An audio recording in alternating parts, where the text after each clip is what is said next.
नमस्कार, मैं मोहम्मद इसराइल अंसारी। आज मैं स्पर्श खंडेलवाल के साथ हूं, जो मध्य प्रदेश से आते हैं। एक एडवोकेट भी हैं, जो कांग्रेस के अच्छे लीडर हैं और स्पोक पर्सन हैं। मैं इनसे ये जानना चाहता हूं आज, सर, लोग ये कहते हैं कि केजरीवाल कांग्रेस की बी टीम है और वहीं ये लड़ती है जहां कांग्रेस मजबूत है। जैसे आप दिल्ली ले लें, पंजाब ले लें, अब गुजरात जा रही है, तो इसका क्या मतलब निकाला जाना चाहिए सर? केजरीवाल कांग्रेस की तो नहीं, पर हाँ मैं ये कह सकता हूँ कि भाजपा की बी टीम के तौर पे इस देश में ज़रूर काम कर रहे हैं। केजरीवाल एंड कंपनी, आम आदमी पार्टी जो है, ये अपने आप को बोलते ज़रूर है आम आदमी आम आदमी आम आदमी, लेकिन आप देखिएगा इनके जो क्रियाकलाप रहते हैं, ये कहीं से कहीं तक वीआईपीओ से कम नहीं होते हैं। ये सिर्फ और सिर्फ उन्हीं राज्यों में जाएंगे जहाँ पे कांग्रेस का एक अच्छा खासा वोट बैंक है। क्यों? क्योंकि इन्हें कांग्रेस को नुकसान पहुँचाना है। इन्हें जनता को ये बताना है कि नहीं, जिस देश में 135 साल से जो पार्टी चली आ रही है, जिसने इस देश को आज़ाद कराया, उससे अच्छी पार्टी हम हैं। हमने अन्ना हजारे के कंधे पर रखकर बंदूक चला दी और दिल्ली में सरकार बना ली, शीला दीक्षित के ऊपर आरोप लगा के, बाद में भले ही माफ़ी मांग ली, लेकिन उससे अच्छी पार्टी हम हैं। ये इनको जनता को बताना है, और जनता इन लोगों की सारे छल और प्रपंच को समझ चुकी है। जनता जानती है कि केजरीवाल एंड कंपनी में भारतीय जनता पार्टी की तरह झूठ बोलती है।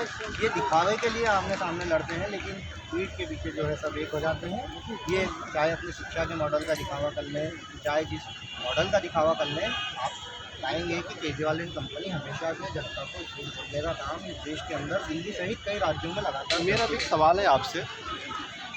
आज जो रामलीला ग्राउंड में जो महारैली थी कांग्रेस पार्टी की, वहाँ जो हमने जन सैलाब देखा, कांग्रेस के कार्यकर्ता पूरे देश से वहाँ पर आए, ऐसा लग रहा था कि सारा ही जहाँ भी नज़र पड़ रही थी, सब कांग्रेस के लोग नज़र आ रहे थे। ये जन सैलाब ये तब कहाँ चला जाता है जब चुनाव होते हैं, तब क्यों नहीं अपनी बात ही वहाँ तक पहुँचा पाता जहाँ पहुँचनी चाहिए? लेकिन क्या होता है कि जो चुनावी प्रक्रिया होती है, चुनावी प्रक्रिया के अंदर यही जन सैलाब अपनी बातें जनता तक पहुँचाता है। लेकिन चुनाव में एक मशीनरी लगती है, आप एक टर्म उसके लिए यूज़ किया जाता है, सरकारी मशीनरी। अब वो सरकारी मशीनरी में जब इनकी एक खास विचारधारा से प्रभावित लोग अपना कब्जा जमा कर बैठ जाते हैं, तो वो कहीं ना कहीं चुनावों को प्रभावित करने का काम करते हैं।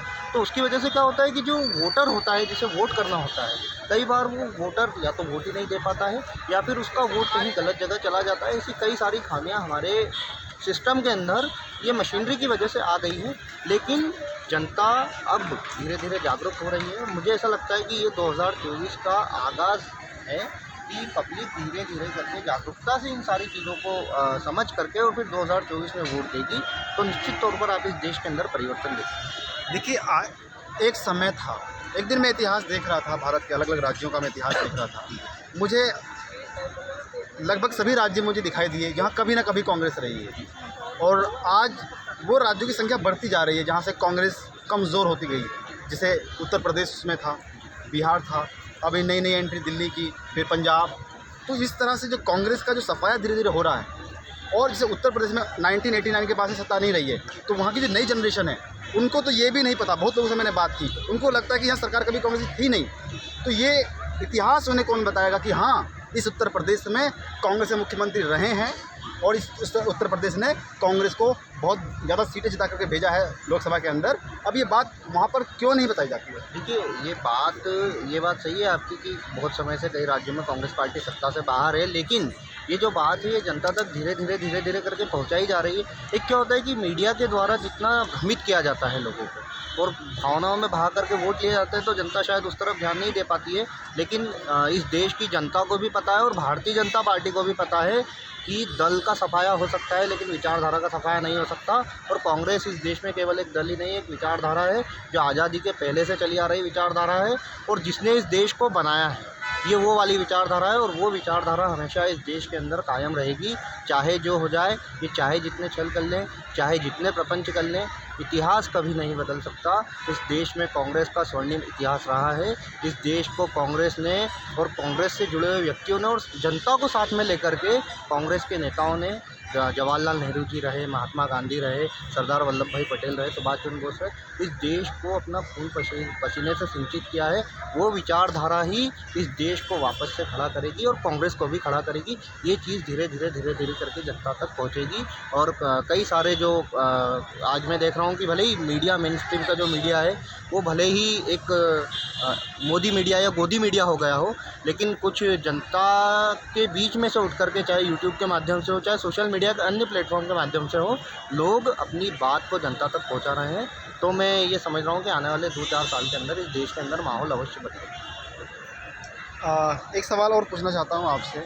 जब मीडिया के ऊपर, जब मीडिया पैनल पर बैठ करके प्रवक्ता आते हैं, कांग्रेस के अन्य पार्टी के भी आते हैं, वहाँ जब बीजेपी के लोग और उनके साथ साथ कुछ एंकर भी वही भाषा बोलने लगते हैं कि फ्री वैक्सीन, 200 करोड़ वैक्सीन लगाई गई, फ्री में लगाई गई, उस पर पलट के ये कांग्रेसी जवाब क्यों नहीं देते कि पोलियो की वैक्सीन तो फ्री लगाई गई है, इससे पहले न जाने कितनी वैक्सीन लगाई गई हैं, वो ये सब फ्री थी, कि पहली बार फ्री लगाई? ये जवाब क्यों नहीं कांग्रेस लोग देते? ये एक्चुअल में जवाब देने को अगर हम चाहें तो हम बोल सकते हैं कि आप लोगों ने कोई एहसान नहीं किया जनता को अगर आपने फ्री वैक्सीन लगाई तो, लेकिन ये एक राजनीतिक ओछापन होगा। कांग्रेस ने कभी भी अपने द्वारा किए गए कामों का प्रचार नहीं किया।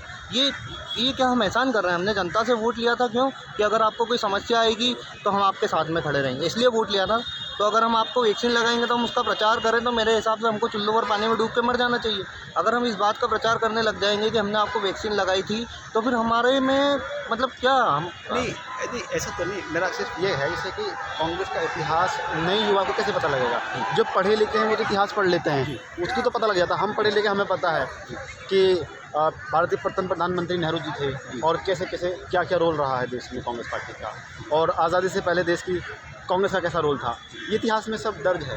लेकिन जो लोग कम पढ़े लिखे हैं उन तक ये बात पहुँचना ज़रूरी है, क्योंकि वहाँ पर क्या होता है, जो मीडिया में देख लेते हैं उसी को इतिहास मान लेते हैं। वो आपकी बात सही है कि जो मीडिया में देख लेते हैं उसी को इतिहास मान लेते हैं, लेकिन जो लोग कम पढ़े लिखे हैं उन तक ये बात पहुंचाने का काम हमारे साथ साथ, आपके साथ साथ उन लोगों का भी है जो इस देश के अंदर आज मतलब सालों से इस देश के नागरिक हैं, जिन्होंने अपनी एक लंबी आयु इस देश के अंदर जी है और जिन्होंने अपने देश के अंदर इस देश को बनते हुए देखा है। जो लोग आज अपने घर बैठ चुके हैं, उन्हें आगे आना पड़ेगा समझाने के लिए जनता को कि क्या चीज़ इस देश के लिए सही है और क्या चीज़ इस देश के लिए गलत है। तब मुझे लगता है धीरे धीरे स्थितियाँ बदलेंगी।